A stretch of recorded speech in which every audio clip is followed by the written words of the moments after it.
Hello everyone, welcome back to my channel Rupsa moon blog. আমি রূপসা চলে এসেছি একটা নিউ ভিডিও নিয়ে। আজকে আমরা সবাই মিলে বেরিয়ে পড়েছিলাম লালবাগের প্লেসগুলো ঘুরতে। আর রায়হান চলে এসেছে টিকিট কাটতে। টিকিট কাটা হয়ে গেলে আমরা ঢুকে যাব হাজারদুয়ারির ভেতরে। আমাদের টিকিট কাটা কমপ্লিট হয়ে গেল আর আমরা চলে যাচ্ছি হাজারদুয়ারির ভেতরটা দেখার জন্য। আমাদের হাজারদুয়ারির ভেতরটা দেখা হয়ে গেল আর ভেতরে ভিডিও করতে দেয়নি, তাই আমি ক্লিপ নিতে পারিনি। বাইরে বেরিয়ে তার জন্য একটু ভিডিও করে নিলাম। হাজারদুয়ারির ভিউটা খুব সুন্দর লাগছিল, তার জন্য একটু ভিডিও করে নিলাম পুরোটা। হাজারদুয়ারির সামনে দেখা যাচ্ছে হোয়াইট কালারের, ওটাকে ইমামবাড়া। আমরা সবাই হাজারদুয়ারি থেকে ঘোড়াগাড়িতে চেপে আমরা বেরিয়ে পড়েছিলাম লালবাগের অন্যান্য স্পেসগুলো দেখার। যিনি ঘোড়া চালাচ্ছিলেন তিনি বললেন আমাদেরকে অনেক কটা স্পেস ঘোরাবে, তাই আমরা এখন বেরিয়ে পড়েছি ঘোরার জন্য।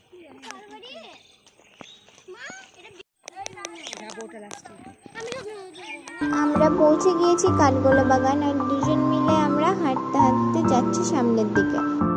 কাঠগোলা বাগান যেতে গেলে সামনের রাস্তাটা কিছুটা হাঁটতে হয়, তাই আমরা সবাই মিলে এখন হাঁটছি। মাসি মা সবাই পেছনে আছে, আমরা সামনে। এটা আমার মাসির মেয়ে দিয়াও খুব দুষ্টুমি করছিল, তাই ক্যামেরাটা অন করলাম আর দুষ্টুমি বন্ধ করে ঢুকে পড়েছি কাঠগোলা বাগানের ভেতরের। এটা হলো তার ফ্রন্ট ভিউ। আর এখানে একটা সুড়ঙ্গ আছে যেটা হাজারদুয়ারির সামনের গঙ্গাটার সাথে কানেক্ট আছে। আর এখানে জলও দেখলাম আমরা, ভেতরে জল চলে এসেছে সুড়ঙ্গটাতে। একটু এগোতে এগোতে আমি দেখে নিয়েছি একটা আইসক্রিমের দোকান, আর ওখানে আমি দাঁড়িয়ে পড়েছি আইসক্রিম খাওয়ার জন্য। গরমের মধ্যে ভালো লাগছিল না, আর ওখানে সফটি আইসক্রিম পাওয়া যাচ্ছিল। আর রায়হান বললো দুটো পিকচার ক্লিক করে নি, তার জন্য আমি একটু পোজ দিচ্ছিলাম। আর মা বুনোদেরকে আইসক্রিম দিচ্ছিল, আমি দাঁড়িয়েছিলাম যে আমি কখন পাবো তাই ভাবছি। এখন আমার জন্য আইসক্রিমটা বানাচ্ছে। সফটি আইসক্রিমটা গরমে খুব ভালো লাগে খেতে, আর আইসক্রিমটা চলে এসেছে আমার হাতে, এখন আমি টেস্ট করব। আর গরমের মধ্যে তো আমার খুব ভালো লাগলো আইসক্রিমটা খেয়ে, মানে কি বলবো। এদিকে আমার মাসি আইসক্রিম খাচ্ছে, আমরা দুজন মিলে আইসক্রিম খেতে খেতে চলে যাচ্ছি সামনের দিকে। এবার আমরা ভাবছিলাম একটা রিলস বানাবো, বেশিক্ষণ থাকবো না, অনেক বেজে গিয়েছিল, তখন 5টা বাজছিল। এই ভিউটাও খুব ভালো লাগছিল, তার জন্য একটু ভিডিও বানিয়ে নিলাম। আর তার মধ্যে রায়হান তো শাহরুখ খান হয়ে গেছিলো, শাহরুখ খানের মতো পোজ দিচ্ছিল। আর সামনে পুকুর দেখতে পেয়ে আমি নেমে পড়েছি সিঁড়ি দিয়ে হাঁটতে হাঁটতে পুকুরটাতে। আর পুকুরটায় জলে হাত দিতে দিতে দেখি অনেক মাছ ঘুরে বেড়াচ্ছে। এত বড় বড় মাছ মনে হচ্ছিল নিয়ে চলে যায় বাড়ি, কিন্তু সেটা তো ধরা সম্ভবই না। আমি যখনই হাত দিচ্ছিলাম মাছগুলো পালিয়ে পালিয়ে যাচ্ছে, এই যে এত বড় বড় মাছ ঘুরে বেড়াচ্ছিল, খুবই ভালো লাগছিল দেখতে মাছগুলো। আমরা এখন কোথায় যাচ্ছি? আমরা এবার আমাদের কাঠগোলা মাছ ধরছিলাম, মাছগুলো ধরতে পারলাম না। আমি অনেক চেষ্টা করলাম মাছগুলো ধরে, মাছগুলো পালিয়ে যাচ্ছে আমার হাত থেকে উড়ে উড়ে। এবার কাঠগোলা বাগান মোটামুটি দেখা ঘোরা শেষ। এইবার করব বাইরে ঘোড়াগাড়ি আছে, এবার ঘোড়াগাড়ি থেকে করে আবার কোথায় দেখায়, 7টা জায়গা দেখাবে। এবার 2 নম্বর জায়গা হলো দেখা।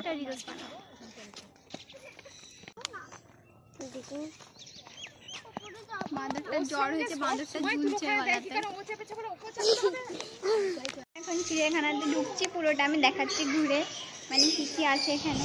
এখানে ঢুকতেই ফার্স্টে ছিল অনেক রকমের কালারিং ফিশ। এটা ছিল এক প্রকারের মুরগি, আর সবার খাঁচার নিচে নিচে লেখা ছিল কোনটা কি। আর এটা ছিল একটা কাকাতুয়া, কাকাতুয়াটা অনেক বড় ছিল। আর একটাও ছিল হোয়াইট কালারের, এই যে এটা তো খুব কিউট লাগছিল আমার দেখে। পরে আমরা চলে গিয়েছিলাম একটু সামনের দিকে, আর সামনে এগিয়েছিল এরকম একটা বড় গার্ডেনের মতো। আর তার মধ্যে ছিল একটা খাঁচার ভেতরে পায়রাগুলোকে আমি ডাকছিলাম আয় আয় করে, ওরা তো এলো না, তার জন্য আমি চলে গেলাম। আর একটু সামনে এগোতে দেখলাম রাজহাঁসগুলোকে, আর রাজহাঁসগুলোকে সামনে আনার জন্য আমি একটা পাতা ছিঁড়ে ডাকছিলাম যে ওরা যদি খাবার এগিয়ে আসে, তো ওরা এলোও না। আর একটু এগোতে দেখলাম এই রাজহাঁসটাকে আমার মুড অফ করে বসেছিল। আমরা বুঝতে পারছিলাম না ওর কি হয়েছে, এত আমরা জ্বালাচ্ছিলাম তাও মুখ তুলছিল। তারপরে এগোতে এগোতে এখানে চলে আসলাম, এখানে দেখলাম খাঁচার ভিতরে উট পাখিটা ঘুরে বেড়াচ্ছে এদিক ওদিক, দেখে ভয় লাগছিল। আমি উঠে পড়লাম ঘোড়াগাড়িতে, আর ঘোড়াগাড়িতে উঠে বসে পড়লাম। আমার পাশে বসেছিল মা, এখনো বসেনি, পেছনে দাঁড়িয়েছিল, পেছনে দাঁড়িয়ে মিঠির ভিডিও বানাচ্ছিল। আর আমি ফোনটা চাইলাম, বললাম যে তুমি ওঠো, আমি তোমার ভিডিওটা বানিয়ে দিই। তো রায়হান উঠলো, উঠে বসলো, বসার পরে আমরা বেরিয়ে পড়লাম আরেকটা জায়গায় যাওয়ার জন্য। রানী দেওয়া দেখুন, আসল রানী তো এখানে বসে আছে। ওই বাবা রে, এটা আমার মিঠি, এটা আমার শালি, আর এটা আমার আরেকটা শালি, এটা দিয়া। হ্যাঁ এটা দিয়া আসবে, এটা দিয়া। ঠিক আছে, বাই বাই।